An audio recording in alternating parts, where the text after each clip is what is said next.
Hi, boys and girls. Today I thought I would read this story called The Shrunken Goblin. Thought you'd enjoy this fairy tale.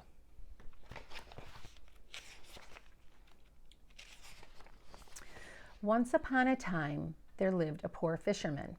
He was a widower with 3 children and lived a long way from town in a small house at the bottom of a lighthouse.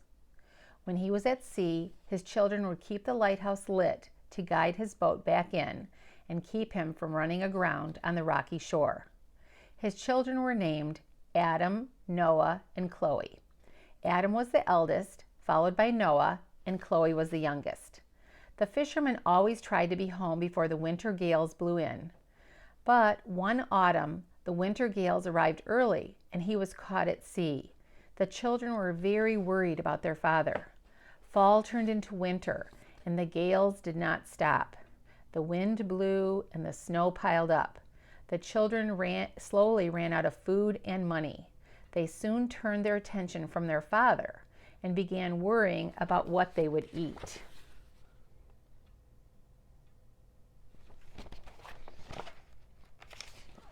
One day, Adam sent Chloe into town with the last silver dollar to buy a loaf of brown bread and a bag of cornmeal. On her way back, she saw something small and green struggling through the deep snow on the road. She stopped to help the poor creature and saw it was a goblin, no bigger than a mouse. Chloe's father had told her tales of goblins, and she knew they could be treacherous, dangerous creatures. This one was very small, though. What harm could it do? Besides, Chloe was moved to pity by the sad sight of the little thing clawing its way through the snow. It would surely die if Chloe abandoned it, and so, against her father's warnings, she picked it up and brought it back to the lighthouse. When she returned, she warmed the poor goblin up, giving it a wash rag to use as a blanket and feeding it crumbs of brown bread. It was very grateful. As the 3 children looked on, the goblin stood on the table. "You have saved me from certain death," it proclaimed at the top of its tiny lungs. "I will reward you as best I can. I will grant each of you a wish. I am small, though, so my powers are limited. What do you want?" Okay, so here she is finding it. Adam wished for a new pocket knife to whittle with. Noah wished for peppermint candy to eat after dinner. Chloe wished for a silver dollar with which to buy more bread. The goblin closed its eyes, jumped 3 times, and clapped its hands. There was a small pop and a puff of smoke, and the children's wishes appeared in front of them on the table. The children were very impressed. They were quite excited by their new gifts and amazed at the goblin's talent.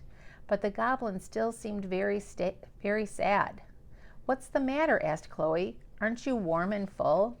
"Yes," the goblin replied, "but that's exactly the problem. You have saved my life, and in return, I can only offer trinkets. You deserve so much more." It paused and sat down on the edge of a candlestick holder. "You know, if I were larger, I could grant you better wishes. Will you give me the loaf of bread you have? And tomorrow I will repay it tenfold."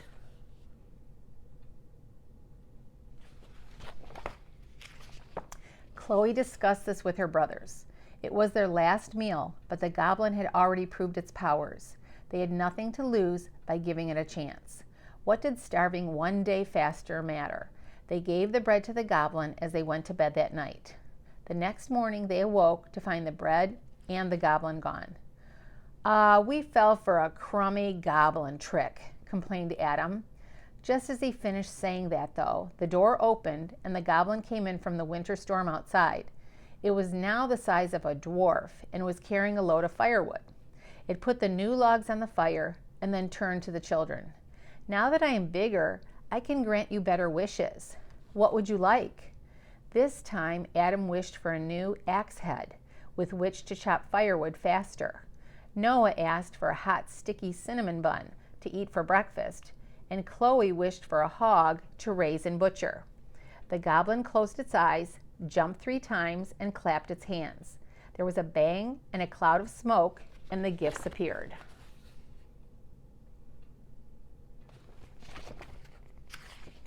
Just as before, the children were happy, But the goblin was still sad. "It is still less than you deserve.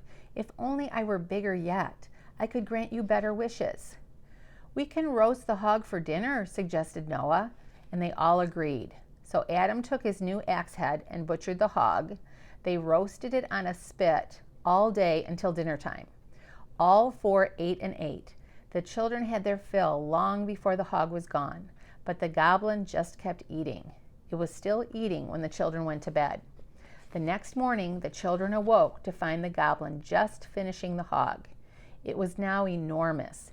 It could walk around in the house, but was bigger than any man the children had ever seen. It was in a very good mood. "Children," the goblin boomed, "at last I have the power to repay your kindness fully. I can grant each of you any wish." At once, all three shouted, "Bring our father home." The goblin was crestfallen. "Alas, that is still too large a task. I've spoken too soon. I must be larger still to grant you that wish. What else would you wish for?"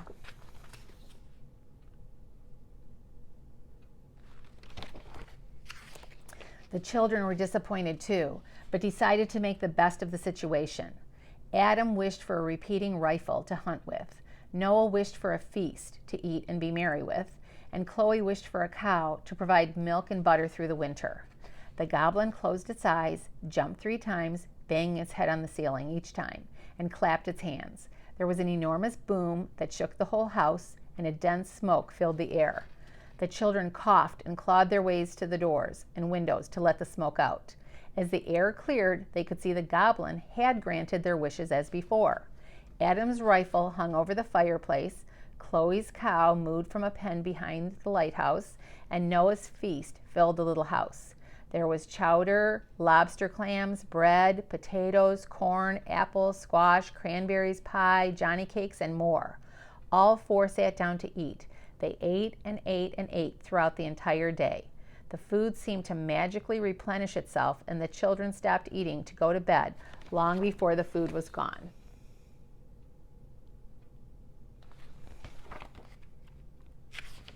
They awoke in the morning to find the house strewn with empty plates, dirty forks, and crumbs, and they did not see the goblin. As her brothers cleaned, Chloe went outside into a growing winter gale to milk the cow. There the goblin lay, leaning against the house, now far too large to fit inside. Chloe was surprised how large it had grown, but was also excited. "Now you can bring our father back," she cried happily. "Perhaps," grunted the goblin lazily. "I am still a bit peckish. Perhaps we could have another meal." Chloe was very annoyed. "You are breaking your promise. Besides, we have nothing left to eat." "Not true. We have a cow," retorted the goblin. "Yes, but we need the cow's milk during the winter." "Well, would you rather have milk or have your father back?" Okay, so now he is huge. He's as big as the house. Chloe went inside and discussed this dilemma with her brothers. Adam, still weary of goblin tricks, did not want to give up the cow. Chloe was torn between missing her father and wanting the cow's milk for the winter. Noah was hungry for beef, however, and lobbied his sister heavily with visions of steaks, stews, and stroganoffs. So when they put it to a vote, it was decided to slaughter and cook the cow. The goblin, being massive now, ate the cow very quickly. When he was done, the children begged him to grant their last wish. "Surely now you are big enough to walk through the ocean water. You are so tall, you can surely see the ship's mast a long way off," they said. The goblin laughed. "Foolish children, I obeyed you when I was small and dependent on your good graces. Now I am large and powerful, and you will be my servants." It produced a bag of silver coins. The bag looked small in the goblin's hands, but was actually a small fortune. "Go into town and buy me all the cows at the market. Bring them back and cook me a feast." Okay, so here they are, and look how huge he is. The children did as they were told. What else could they do?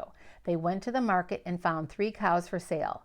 They brought them back to the lighthouse and cooked 1 cow each day for the next 3 days. The goblin got larger and larger. When the cows were gone, the goblin looked around. "I'm still hungry. Fetch me more cows." "We cannot," said Adam. "We have purchased all the cows in town." The goblin was unmoved. "Well, what else do you have for me to eat?" "Nothing. We are quite poor," Noah explained. "Well, then, I'll eat you." And with that, the goblin picked Noah up and ate him in 2 bites. Chloe and Adam were terrified and ran back inside, where Adam loaded his new rifle. As the goblin clawed through the door, he went to the window and aimed, shooting out one of the goblin's eyes. Okay, so here he is grabbing one of the kids, Noah, to eat. The goblin roared in pain and seized Adam through the window. "I will eat all of your wretched family," it cried. "Little girl," it yelled to Chloe, "I will eat your last brother, and then I will eat you. Then I will wade into the ocean and find your father and eat him too." Chloe saw that her brother had dropped his rifle when the goblin had grabbed him, so she picked it up and went outside. The goblin laughed at her. "You will have to do better than that to defeat me. Your brother could not kill me with it, and you will not be able to either." But Chloe did not listen. Determined to save her brother, she aimed carefully, while the goblin boasted about its size, its thick skin, and its magical powers. Finally, she fired and shot out the goblin's other eye. Again, the goblin roared in pain. It dropped Adam to the ground and tried to run away. It was now blind, however, and stumbled to and fro in the wind and snow. As it did, it knocked over the lighthouse tower, sending it crashing to the ground and extinguishing its light. At last, the goblin stumbled over the cliffs and fell down into the ocean.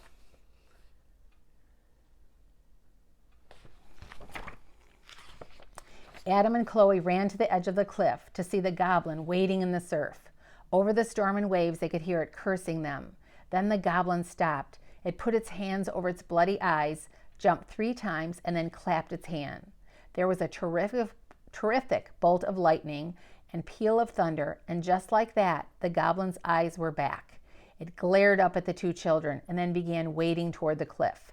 Adam and Chloe watched solemnly, sure that the goblin would finish them once it had climbed back up the cliff. But as they stood saying their goodbyes to each other, a ship appeared through the driving snow. It had become lost when the lighthouse was extinguished and was now being driven toward the cliffs by the wind. As it neared the rocky shore, the ship's prow plunged into the goblin's back. The goblin screamed and caught on fire. As it burned and smoke filled the air, the goblin shrank, smaller and smaller and smaller, until it simply fell into the water. As the goblin disappeared, the remains of the ship ran aground, its sails in tatters. There was nothing the children could do for it in the storm, so they returned to the house and went to bed without dinner.